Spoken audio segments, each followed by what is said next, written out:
Come on, let's get into character.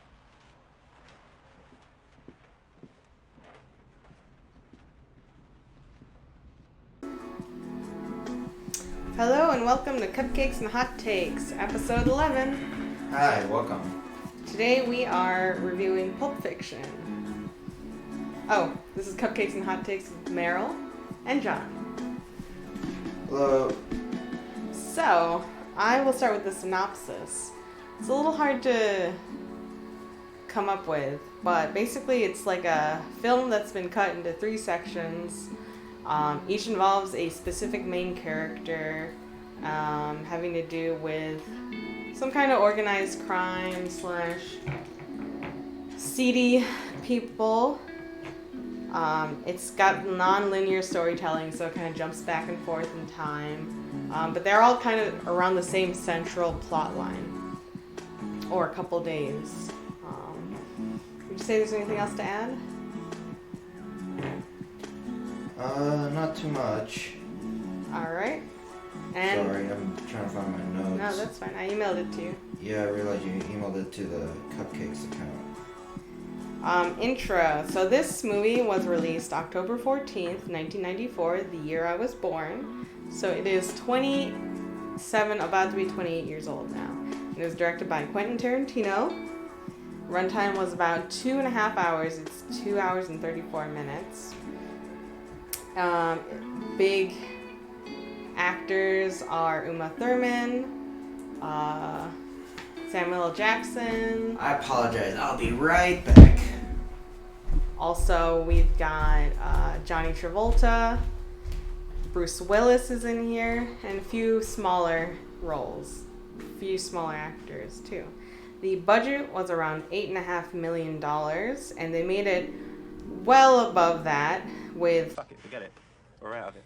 Yeah, well, what then? Day jobs? Not in this life. What then? $213 million in box office revenue. I think $5 million of the budget just went to the actors, so it's a very cheap movie to make. Not a lot of big action shots, big CGI or anything like that. Mostly a lot of dialogue, plot driven. And yeah, so overall, I'm gonna wait till John gets back to give my grade. But I have to say, it's not my favorite Tarantino film, but it's not my least favorite Tarantino film either. Like, he's made several films that are very stereotypically aesthetic, male-driven, very like machismo. I really liked Kill Bill, to be honest, and I really liked, and he used Uma Thurman again for that, and I really liked that he had a female main character. It's kind of a revenge story, so it can still be like masculine and gory and crazy while being like a story about a woman or about several women. That was another problem with this for me, was that there was very few women characters. We'll get into that more as we get back into it. John has returned. I apologize. Yeah, I didn't have my notes.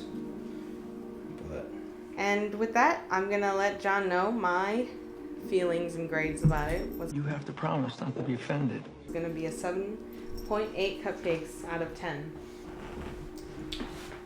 okay. Yeah, I have no idea what you... Yeah, I went over everything up to the initial thoughts and grades. Okay. Yeah, I apologize again about that. Yes, I will try to be more prepared next time. This movie was not good. It's a terrible movie. Honestly, 7.0, C-, and I'm gonna be straight up honest. Hot take. I gave it that high of a score because I feel like I'm supposed to like it. Ooh. This doesn't sound like the usual mindless, boring, getting to know you chit-chat. This sounds like you actually have something to say. Realistically, I give it a lot lower. This movie was terrible. I don't understand why everyone loves it so much. This terrible movie. How many other Tarantino films have you seen?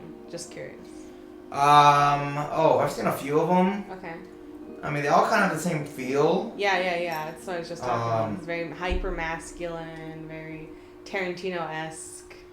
Yeah, but even like a lot of the other ones, you know, I've liked better than this one. Yeah, I was saying I've seen Tarantino films that I liked more than this, but at the same time I've seen Tarantino films I've liked less than this. So it's kind of middle ground for me. Yeah, like I said, it's not good. Like, I don't even understand why the dude bros like it. Yeah. Like, supposedly this is like the dude bro movie. Yeah.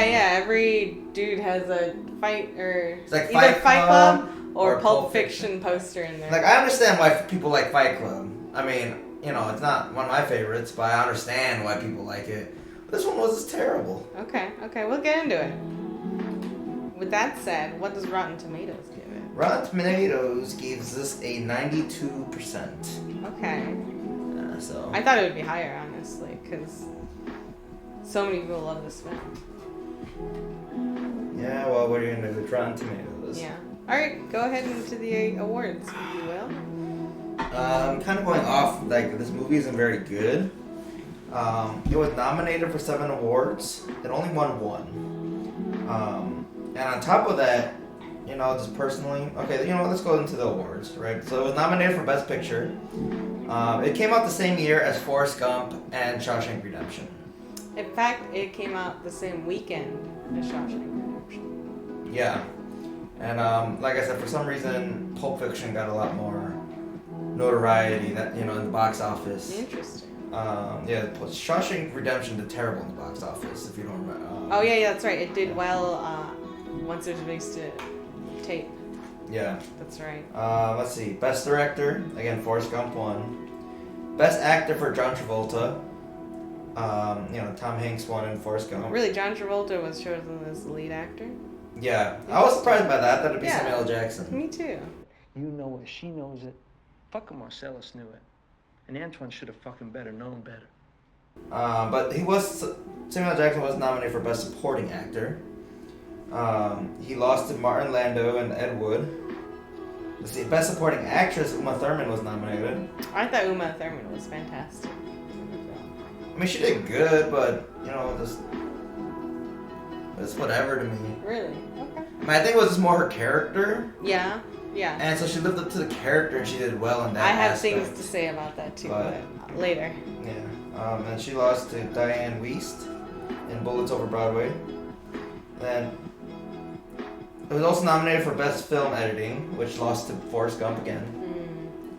However, the one award it did win was Best Screenplay Written Directly for the Screen. Interesting. And if I have to be honest, that feels like an award that the Academy Awards just added just to give out more awards. I think they did it because of the dialogue. No, just like in general, this award. The name of this award. It's Best Screenplay Written Directly for the Screen. It's screenplay. Like, it wasn't part of the older awards. We talked about the movies that come out before this one. That award did not exist until later. Yeah, I don't know what the difference is between best screenplay and best or is it adapted screenplay? Nope, just Best Screenplay Written Directly for I know, but there's another award. Correct, yeah, Best Adaptive. Okay. I mean, that's from a source material. Okay. Right, that's the difference. That's what the difference is. Yeah, like okay. Lord of the Rings, right? That came from a book. Adapted. Right. Got it. Okay. But again, just this award, most screenplays are written directly for the screen. Just like I said, this seems like they have to differentiate. Academy Award just giving out more awards. Just whoever had the best screenplay, period, should win. You know. But hey, we live in the Academy Awards. You know, what do they know? But yeah, that's the awards. Wait, you forgot best film editing. No, I said that one said before. it? Okay. Yeah, because I want to talk about what it won. Got it. And like I said again, this feels like it's one of those extra. It's just at this point, Academy Awards just hand out awards like candy. They just make up new categories, just give out more awards. And this feels like one of those. Okay. So. Well, with that said, we're getting into spoiler territory. So, if you have not seen the film and you do not want to be spoiled, please pause, go watch the film. It's only 2.5 hours, and then come back and finish the rest of our podcast. With that said, Special thanks to sponsor Bakery Park, which is a small local bakery owned and baked by myself, yours truly. I've been supporting the Cupcakes half of the Cupcakes and Hot Takes by adapting a unique cupcake for each movie that we watch. Today's God damn, it's pretty fucking good. cupcake is Mia's milkshake and blood cupcake. So basically the frosting is ice cream and the blood is strawberry syrup with a vanilla cake. And I will show You don't have to. I'll take a picture of it and then I'll edit. Got it. Perfect. We'll edit here. So please enjoy it. They are still cold. You literally just put a blob of ice cream on top of the cupcake. Because I was going to like milkshake it, but I was like, then it's going to be too soft, right? Uh-huh. You eat yours first, and then I want to eat mine with the plate so it doesn't spill. Go ahead. No, go ahead first. No, please. Shut the fuck up, fat man. It's so cold. Yeah, it's a glob of ice cream. He wants some. Look at him. We got all of them. This is Baron, the border collie. Captain, the corgi is down there. You can't quite see her. And even Legion, the black cat, is staring at it.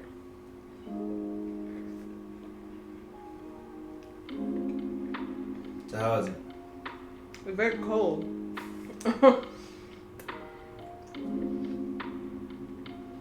The strawberry syrup isn't too strong. Where's the strawberry syrup from? Did you make it or? No, it's from Nesquik. Ah. Not sponsored, just a fan.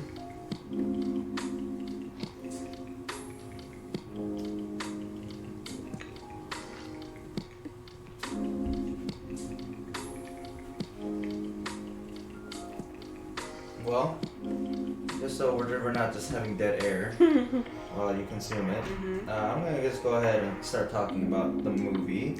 Okay. Also, if anyone is interested in buying any type of baked goods from Bakery Park, they specialize in pies, but they will bake anything upon request. God damn, Jimmy. This some serious gourmet shit. The link to this the bakery is in the description below. So go ahead, explore, just send them a ping, message them, Yep, ask we'll what be they happy do. to correspond. Yeah, so yeah, that's everything with Bakery Park. Yep. And if there's anyone else out there that would like to sponsor us, just shoot us a message, an email, leave a comment in the comments below, and we'll get back to you. Yeah, if you like what we do, let's get in touch. Yeah. With that said, going into spoiler territory. Yes. So the opening scene, they have like a dictionary definition of pulp, which is a mish of, you know what, look it up yourself. Maybe I'll splice it in here. But they start with that, and then we go straight into a dialogue scene with Johnny Travolta. And No, we go into the dialogue sorry. restaurant. We start at a restaurant with Honey, Bunny, and Pumpkin. And they're plotting to rob the place. And it's pretty quick, tense conversation about robbing the place. And then they immediately hold up the place. And then it cuts from them. And you don't see them again until the end. Which is very interesting because throughout the film I was like, who are these people? What do they have to do with the movie? So it's an interesting way to introduce us to the film. And then from there they go to Johnny Travolta and Samuel Jackson. I think it has a good way to set the tone because they talk, their dialogue is very quick, but so is pretty much everyone else's dialogue in the film. Everyone has very quick jabs. Everyone speaks very quickly, has a lot to say. Very clever dialogue. But I think that's pretty characteristic of Tarantino's dialogue. He's very good at that. I think that's probably what he's better at than anything else. What do you think? Yeah, I would have to agree. Tarantino movies do really have really good script and dialogue. Yeah, kind of going off of the man and the woman, Honey Bunny and Pumpkin, just talking about that very opening scene. I loved it. That was like the highlight of the movie. Really? It was a very quick pace. They're talking, going back and forth really fast, and really setting the tone. They're talking about robbing different places and the things they've done. The criminals, it's obviously very clear criminals, and they're out just talking about it in the broad daylight. Yep. In the middle of a restaurant. They even talk about it right in front of the waitress. Like they're literally like talking about robbing places, and the waitress is over there like pouring their coffee. So, like I said, they did a really good job for setting the tone, but the tone was not kept throughout the rest of the movie. In my opinion, I think the tone just changed drastically throughout the movie. Just very inconsistent. Just like I said, and just downhill from there. Okay. But yeah, let's go on to yeah. Something else. Before getting to Samuel Jackson Travolta's conversation. Just like in the intro, right? So they had this conversation, right? Pumpkin and Honey Bunny, and then then they play the intro with all the words and all the people in the movie, and they had the music. I forget the name of the first song. And then they changed it to Jungle Boogie. Just like the choices in the two different musics, right? Also kind of showed, what type of movie this was going to be, Went from I forget the name of that song. I forgot to write it down. And then it goes to Jungle Boogie, such a drastic, but at the same time, kind of like the same feel of type The of music choices were great. Yeah, the music choices were also very well done for this movie. Yeah. And then, they go into Samuel Jackson and John Travolta's conversation. If you want to talk about that a little bit. Yeah, so they're talking very nonchalantly about several topics. John Travolta had just come back from living in Amsterdam for a few years. They're talking about differences in America. That famous quote about what do they call a quarter pounder with cheese in Europe? They don't use the metric system. They call it a Royale with cheese. No, they do use the metric system. Or they use the metric system, sorry. So it was just silly, and they're talking about like how sexual is a foot massage and The foot massage. A foot massage is nothing. I give my mother a foot massage. stuff like that. And then as they're walking up to the apartment, they're like, okay, let's get into character. And then they completely change, and they're hard, badass gangsters, basically hired hitmen who go in, guns blazing, there to tear up trouble and get their boss's suitcase back. And so it's just interesting to juxtapose this like silly, nonchalant conversation and dialogue with violence, because immediately afterwards they're shooting and killing people. Kind of going off of what you said about, the very famous line, the Royale burger. That's something else about this movie. It's very quotable, very iconic quotes, throughout the entire movie. Even when they get into that apartment with their Jules and just talking with Brett, and they get the suitcase. There's that famous line, say what again, I dare you, I double dare you. Like I said, there's a lot of famous quotes. Very quotable movie. Yeah, I think that's why there's a lot of memes too about it. Yeah, a lot of memes about it. And I think probably that's why it's so popular, is that the quotes are fun. The quotes are fun, and that's why it's a good movie, though. I don't know. It stays relevant. Not that it's a good movie, but that it stays relevant. Yeah, I understand why it's still relevant. Yeah. But at the end of the day, the best thing a movie can say, we're quotable. Every movie almost is quotable. Even bad movies are quotable. Well, the editing was also pretty good. Yeah, the editing was well done. I found that, in high stakes situations, they're able to cut the scenes pretty well. Yeah. But speaking of editing, one thing I hated was the pacing of the movie. Granted, time-wise, it moved along pretty fast. Yes. We paused at like the 40-minute mark. I think I had to use the bathroom again. Per But usual. I was surprised we were already at the 40-minute mark.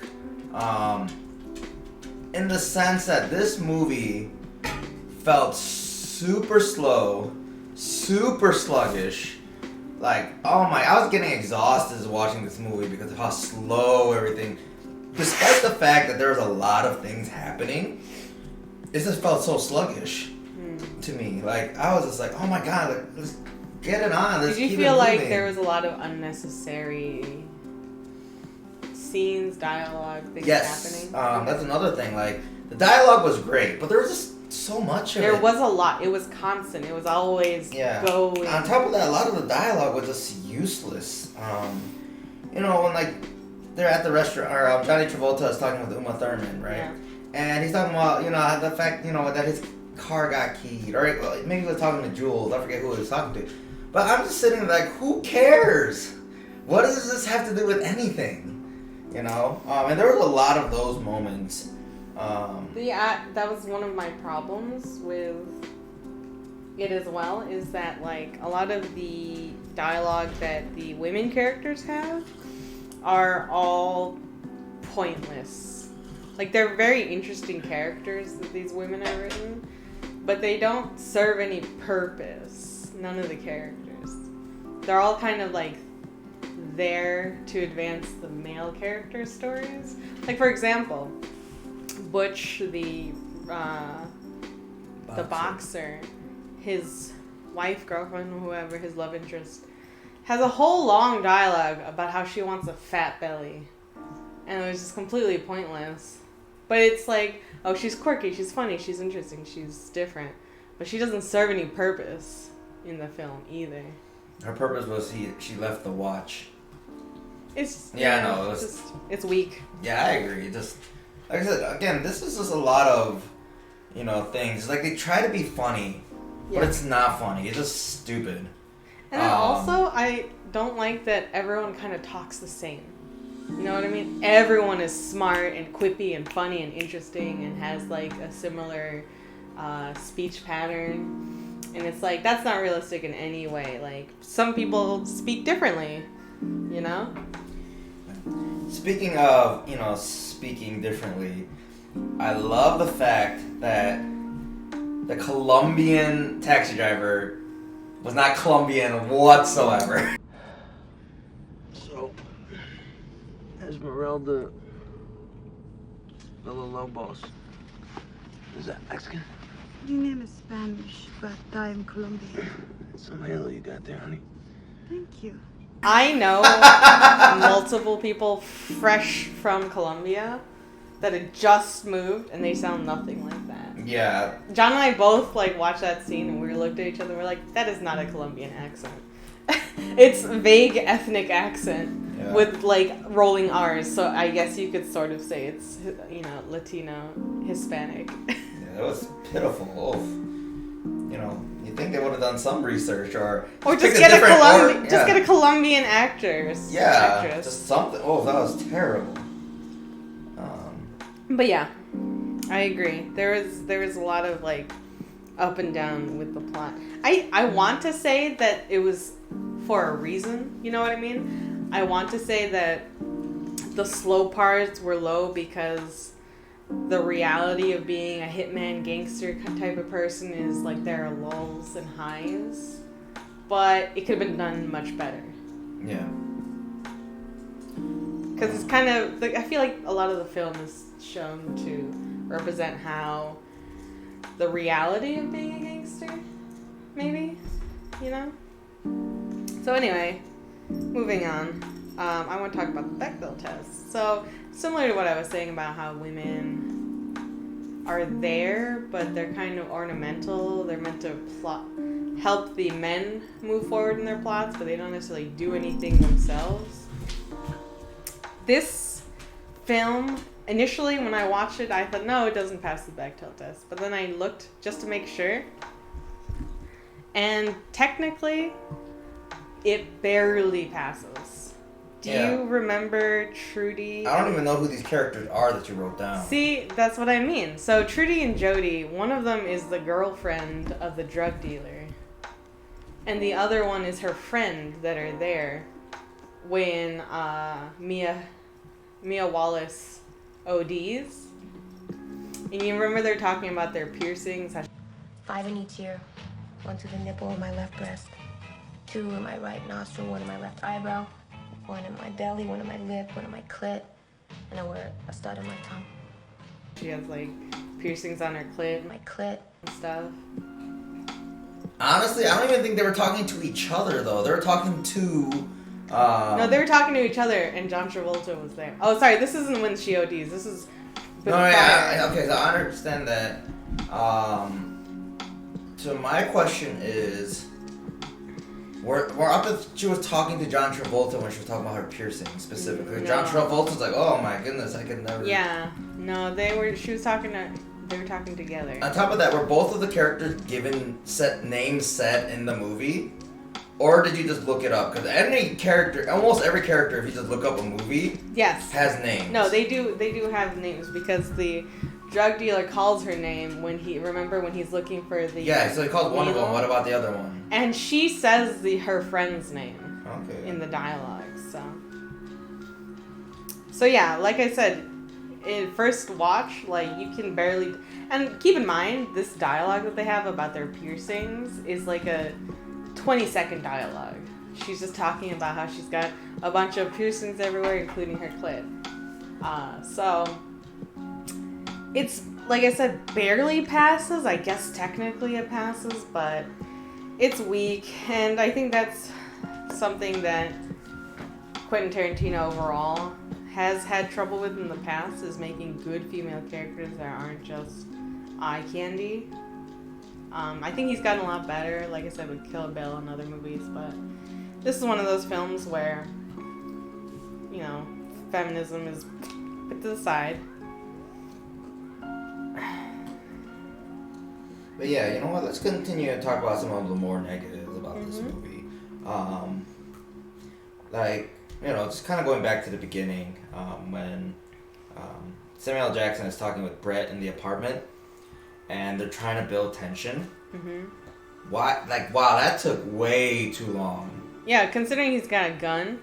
Yeah, and they're trying to build tension, but the thing with building tension, you cannot take too long, or it just falls apart. You just get bored. And that's what happened with me. Okay. I was watching, Samuel L. Jackson was, talking to him, has the gun on Brett, asking him about his burger. Oh man, this Hawaiian burger is delicious. You could just cut that part out, right? And he also drinks the drink too. Yeah, drinks the drink. He's just like, oh my goodness, just get it going. Why? Like I said, when you're trying to build tension, you just can't just drag things out, because then people just get bored and the tension is lost. Yeah. So that was a terrible decision, whoever came up with that. But yeah, if you wanna. That's your point, but next. Okay. Something else is the briefcase. When it's opening up, every time it's opened up, it lights up the person's face that's looking into it. We happy? Vincent. The whole time I'm wondering, why is money making people's faces glow? And I did some research on this, I'm like, why does a suitcase glow? And there's a couple theories that people have, and one of them is the fact that it has Marcellus Wallace's soul in the briefcase. That's pretty abstract. Whoa, hold your horses, man. What's the problem? Not only is that really dumb, but why does Brett and his team have it in the first place? And B, why do Pumpkin and Honey Bunny want it then? They they open the suitcase and he wants it. Yeah. Why would he want that? They were just looking for money. Also, why would they know what it was? Yeah, that too. But you found another theory. Yeah, I found another theory that it glows as an homage to a 1950 film 1955 film called Kiss Me Deadly, where basically they have this magic box that's connected to the gates of hell and it glows when it's opened. Tarantino has a lot of homages to films. He's a big film cinephiliac. Is that what it's called? Yeah. Cinephile. Cinephile, thank you. I find that it's silly for any of those possibilities or theories, or even a decision overall, because it could have, like, the metaphor of it being anything, it's up to the viewer's choice, is great. Sure, that's fine. It doesn't have to be money. But the fact that it glows makes everyone think it's something abstract. It's something, like, supernatural or interesting or mysterious, you know? So then, like, I guess it gets people to talk, but overall it's just a strange choice. Like, what glows when you open it like that?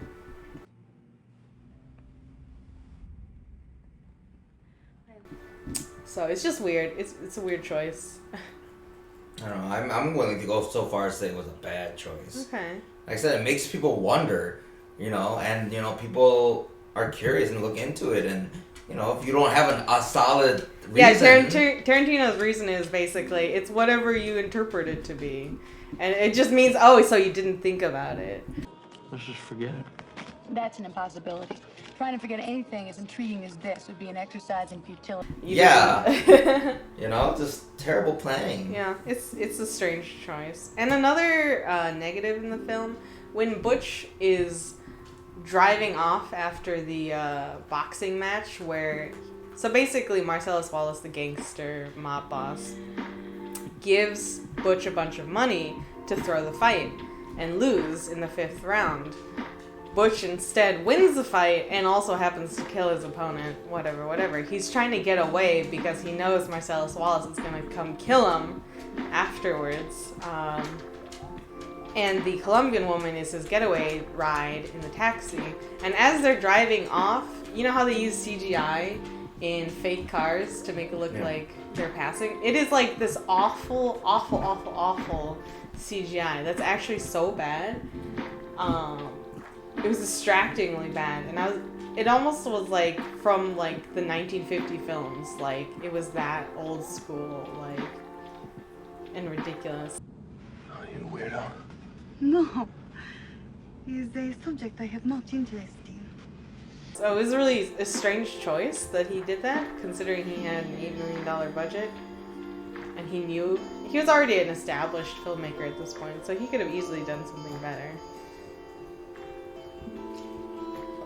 You know, a couple other things. This one's a little bit more minor. But, you know, when Travolta goes to pick up Uma Thurman right at her house, and, you know, Uma Thurman's watching him on the cameras and, like, talking to him, and, you know, John Travolta is talking to her, she can clearly hear him, right? Like, and he can clearly hear her.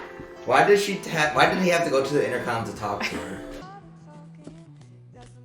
Vincent, I'm on the intercom. Where is the intercom? It's on the wall by the 2 African fellows. That just made no sense. Like, why? Power move? I don't know. It's weird. No, yeah, it's just dumb. If I was a regular person in that situation, I'd be like, you can hear me, right? Why do I need to go to the intercom? And something else. Just this whole part as a whole. The whole Bruce Willis story of Butch, you can take that out. The entire thing. It had nothing to do with the movie. And the plot wouldn't have changed at all. Who? Him. You know, the main, you know, like, why was, like, honestly, I feel like the only reason that Bruce Willis's story was there was just so they could have the raping scene. Yeah, content warning, there is a rape scene in this film. Male-on-male rape scene. Yeah, there's racism. That's the usual for Tarantino, though, to be honest.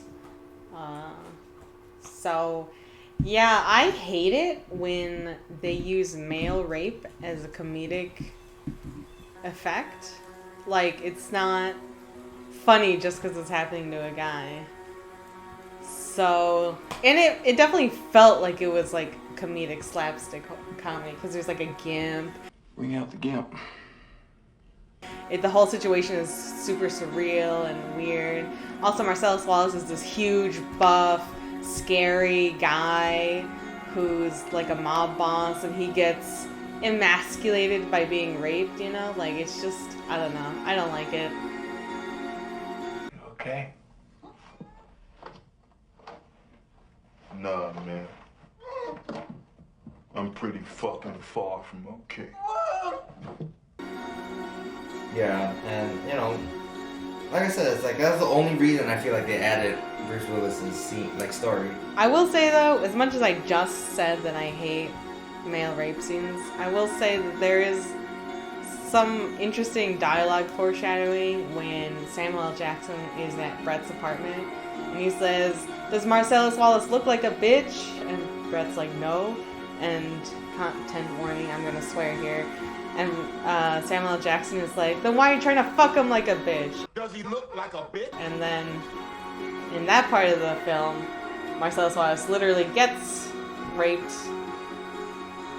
So I thought it was interesting. Foreshadowing. Even then, that's a little like okay, that's a little bit. Yeah. But even then, like even like there were other parts of Bruce Willis's story, like when Christopher Walken is talking about the ass watch. So he hid it. In one place he knew he could hide something, his ass.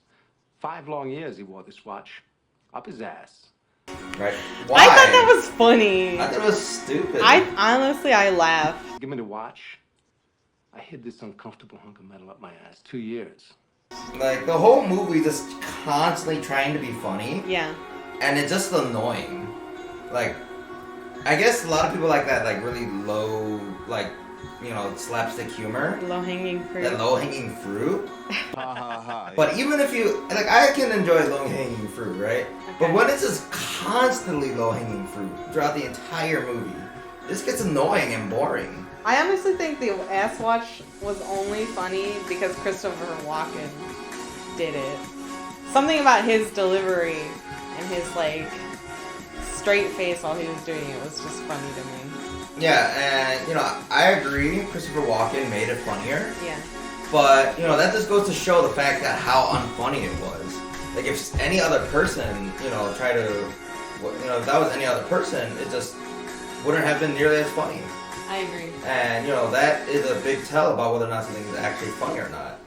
I mean, granted, I understand, you know, a lot about comedy is the delivery and the comedic timing, right? But, you know, like I said, if you tell a joke, if it's if it's generally funny, people will laugh. No. Perfect. No matter who says it? Yeah, no matter who says it. Okay. Sorry, I had to adjust the volume a little bit. Yeah, that's fine. You know, another example of this constantly, like, happening when when John Travolta, who blows off the dude's head? John Travolta. He blows off the head in the car. You know, they go to the house and, you know, they call the guy and they're like, "We need your linens." And the guy goes, "No, you can't use those linens. Those are my best linens." Let me ask you a question, Jimmy. Who cared? Like, no one was laughing. That was so dumb and just shut up, man. Yeah, as quotable as the film is, at the same time, there's not good dialogue that we all gloss over. Yeah.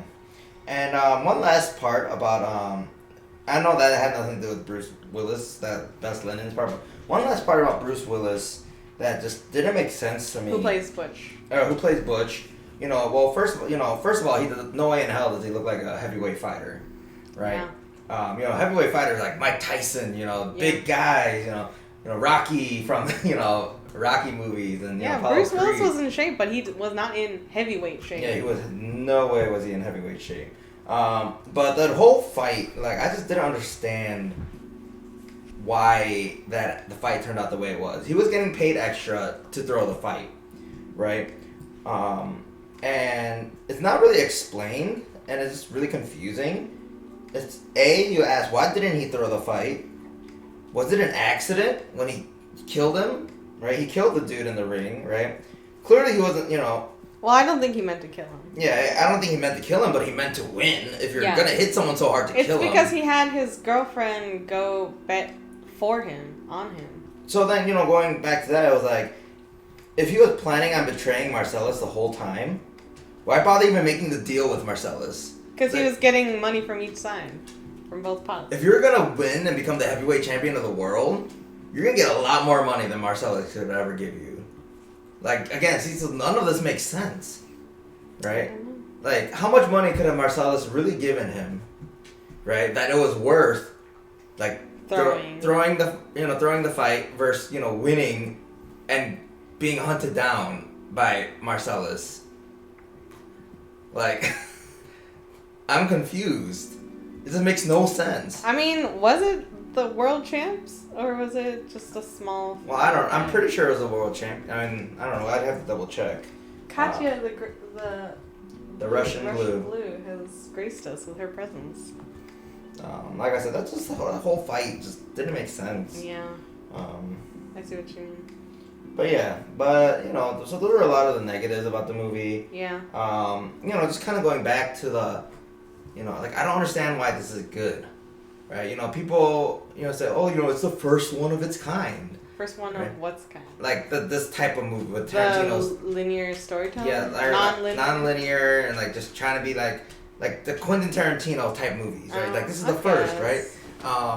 Just because you're the first doesn't mean you're good, right? Another thing people would say, you know, because I looked this up, like, why do people like this movie so much? You know, a lot of people say, oh, you know, it's very unique, right? Yeah, it's very unique. It's, you know, first of its kind. Again, that doesn't mean it's good. You can have a bent up fork and it's unique. Doesn't mean it's good. You know? So, again, but, you know, like I said, it's not all bad. You know, there are some, you know, let's talk about the good stuff. things, right? So, you know, if you want to go ahead and take I mean, like I said, the ass wash genuinely made me laugh. There were scenes that genuinely were funny, made me chuckle a few times here and there. The acting was good. I thought Uma Thurman was fantastic as Mia Wallace. That's why I had such a gripe about the women characters in the film, is he had written good, interesting, unique female characters and then didn't use them. Mia Wallace goes out dancing, has a milkshake, ODs, and then that's it. That's all we see of her, you know? And it's like, use these interesting characters that you built. You have the capacity to make intricate female characters. It's one thing if some men genuinely don't know how to write women characters, but he had it, and he just didn't feel the need to use it at all. I also thought Samuel L. Jackson and John Travolta had great chemistry together. I thought they're like back and forth and talking and arguing even. I thought they were funny together. I thought they were great together. No. Oh, what the fuck's happening? Oh, man, shit, man. Oh, man, I shot Marvin in the face. Why the fuck you do that? Well, I didn't mean to do it. It was an accident. Oh, man, I seen some crazy ass shit in my time, but this... Chill out, man. I told you it was an accident. You went over a bump or Hey, something. the car ain't hit no motherfucking bump. Hey, look, man, I didn't mean to shoot the son of a bitch. The gun went off. I don't know why. Well, look at this fucking mess, man. We're on a city street in broad daylight here. Believe it, man. Well, believe it now, motherfucker. We gotta get this car off the road. You know, cops tend to know this shit like you're driving a car against this fucking blood. Just take it to a friendly place, that's all. This is the valley, Vincent. Marcellus ain't got no friendly places in the valley. my fucking town, man. Shit. What you doing? I'm calling my partner in Toluca Lake. Where's Toluca Lake? It's just over the hill here, over by Burbank Studios. If Jimmy's ass ain't home, I don't know what the fuck we gonna do, man, because I ain't got no other partners in 818. I agree. The two of them have great chemistry together. I don't think this movie would have been the same with any other two duo. Yeah, I agree. But, you know, at the end of the day, that's more of on the actors and who they are and their ability as opposed to the movie itself. Yeah. But yeah, I mean, I guess they had to cast them and pick them, right? Mm-hmm. Yeah, some other things that I like that in the first section of the film, you hear Marcellus Wallace, you see the back of his head, but you don't see him. You know what I mean? They don't show his face until the second portion of the film, which built intrigue. It's like, who's this guy? What does he look like? He's got this bandage on the back of his head. It's small. It's those small details about characters that build an interesting character, a rounded character. Also, there's a scene where Butch is on the payphone. I think he's calling his girl. He's calling someone, I don't remember. but he knows that he's in trouble. He knows that Marcellus Wallace is after him. And so he's in like a glass phone booth, and they're rotating the camera around him, almost like a shark. The fuck I tell you? Huh? As soon as the word got out, the fixers in, man, the odds went through the roof. I know, unbelievable. Hey, fuck him, Scotty. If he was a better boxer, he'd still be alive. If he never laced up his gloves, which he never should have done in the first fucking place, he'd still be alive. Yeah, well, who gives a fuck? It's over now. Yeah, well, enough about the poor, unfortunate Mr. Floyd. Let's talk about the rich and prosperous Mr. Butch. How many bookings you later on, though? All 8? How long to collect? So you have it all by tomorrow night? No, I understand, a few straggles aside. Oh, fuck, Scotty, that is good news. That is great news, man. Yeah, No, me and Fabian are gonna leave in the morning. And it'll probably take us a couple days to get down to Knoxville. Okay, my brother. You're right. You're goddamn right. All right, Scotty. Next time I see you, it'll be on Tennessee time. Cool, brother. Circling around him, and it builds great suspense, tension. It feels like he's being hunted because he is being hunted. So that stuff is great. Also, there's just a lot of small details that you would miss if you're not really paying attention. I missed it until I read like a little bit more about the film. Like when Honey Bunny and Pumpkin are talking about robbing the restaurant, towards the end, we find out that Samuel L. Jackson and John Travolta are in that same restaurant that they choose to hold up with the shiny briefcase.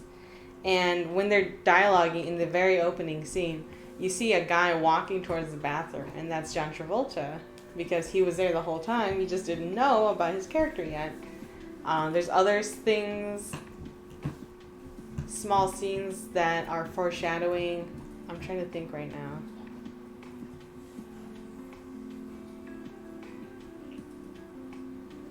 I can't think of anyone right now. I should have wrote it down, sorry.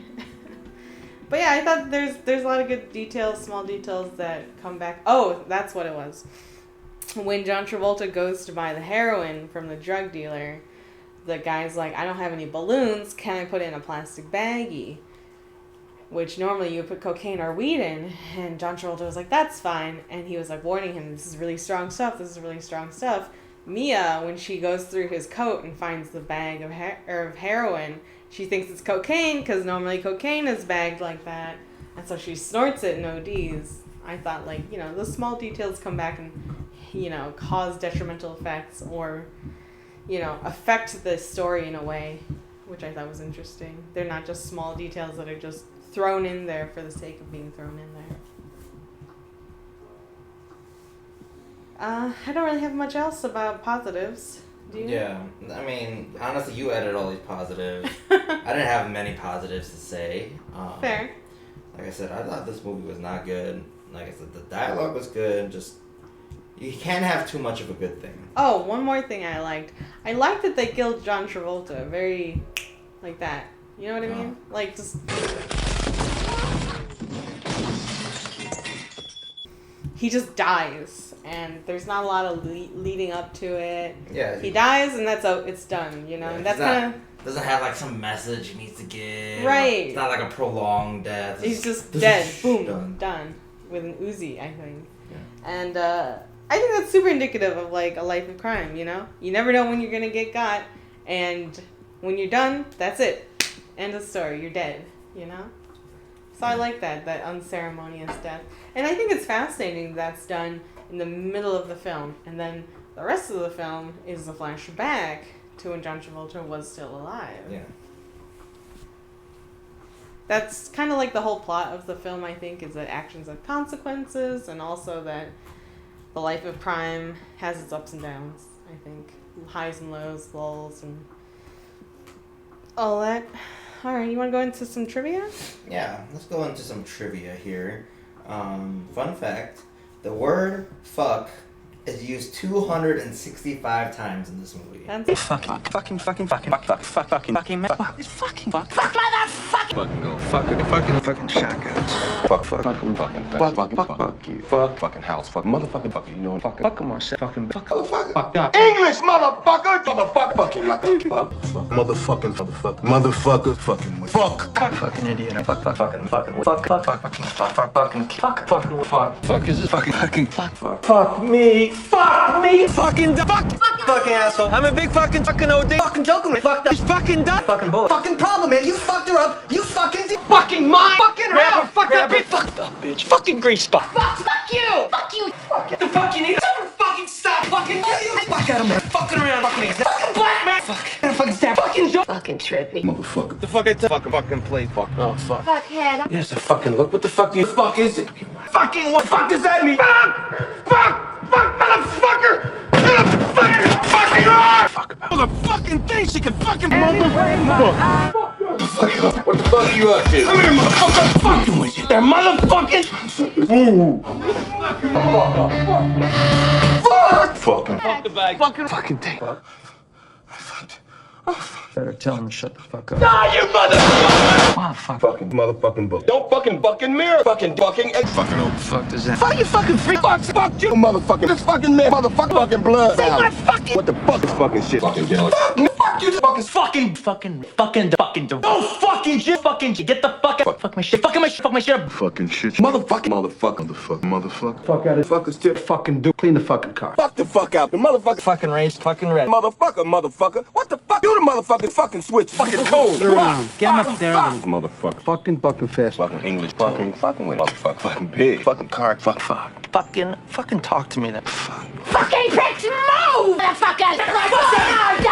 Fuck! Shut up! Down to the fucking kitchen! Fuck you doing? You fucking yuppie! Get down! You fucking hairy! You fucking way up! Get the fucking floor! Get the fucking problem! Fucking problem! Get the fuck that! Fucking cool! Fuck that! Fucking tall! Fucking clear! Fuck that! Fucking bag! Fucking bag! In the fucking bag! Fuck down the Fucking end up. Shut the fuck up. Fucking face. Tell that fucking bitch to chill! Chill that fucking bitch! Motherfuckers fucking fried. Motherfucker. That's my bad motherfucker. Fuck motherfucker! Shut the fuck! Me to a motherfucker before I pop the cap in his head. It's a lot Yeah. of times. Yeah. That's let's see, what's the runtime of this movie here? 2 hours and 34 minutes. 2 hours and 154 minutes. Excuse me. So this word is used more than once per minute. Wow. That's insane. And that's including like the intro credits, the outro credits. The outro, yep. So it's probably closer to two twice every minute. yeah. That's crazy. Another fun fact. The quote that Jules used with the, talking about who is played Ezekiel- by Samuel. Samuel Jackson's character. It talks about Ezekiel 15:17.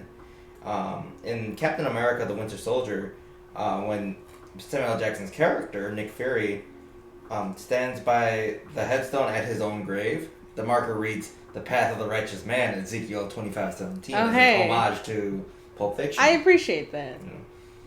And I wrote that one more piece of trivia. Okay. Bruce Willis. I mean, this kind of goes to the fact that Bruce Willis's story was not necessary whatsoever for this movie.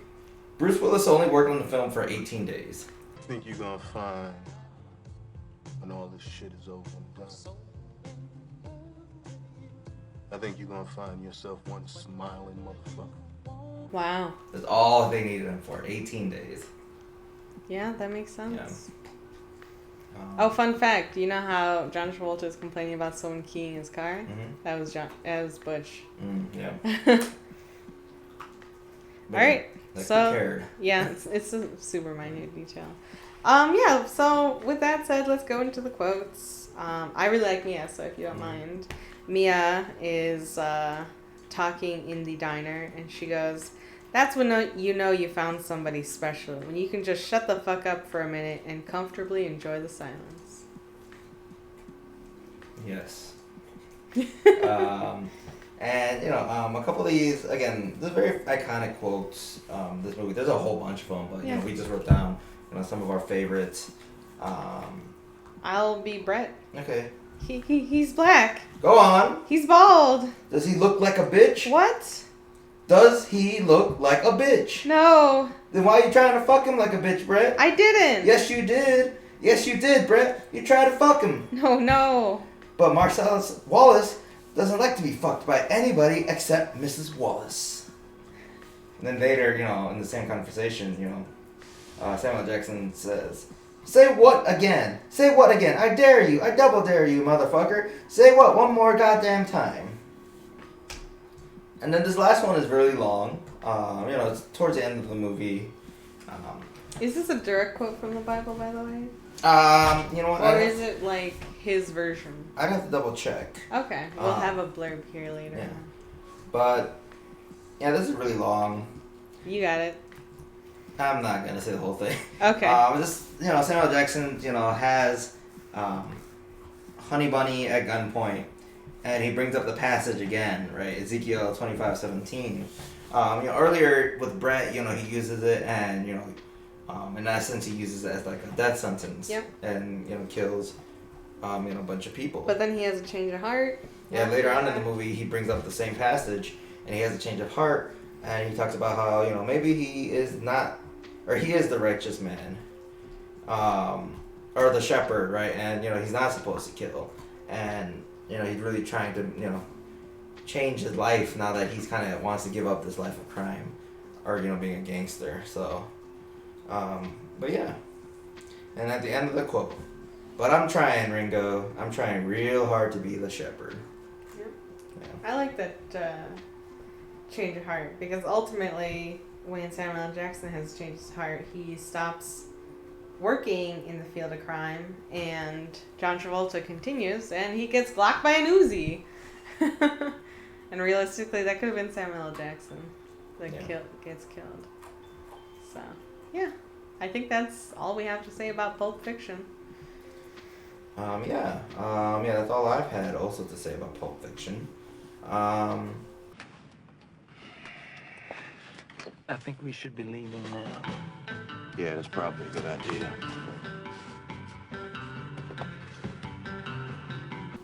Yeah, join us next time. We will be doing the good, the bad, and the ugly. Wow. Yes, I am excited because that's one of the ones I've never seen before. Oh, yeah? I've seen when I was a wee lass. Yeah, so, like I said, definitely interested to see it. And one of my Some old Clint Eastwood. Yeah, classic, good old Clint Eastwood. Like I said, my favorite podcasts are the ones I've never seen before. Yeah. So, like I said, I'm very excited. Me too. After that is Fight Club, which we've both seen, so. Yeah. Yeah, so like I said, join us again. Realistically, it seems like we're doing this every other week instead of every week. Like, comment, subscribe. Like, comment, subscribe to both our Twitch and YouTube channels.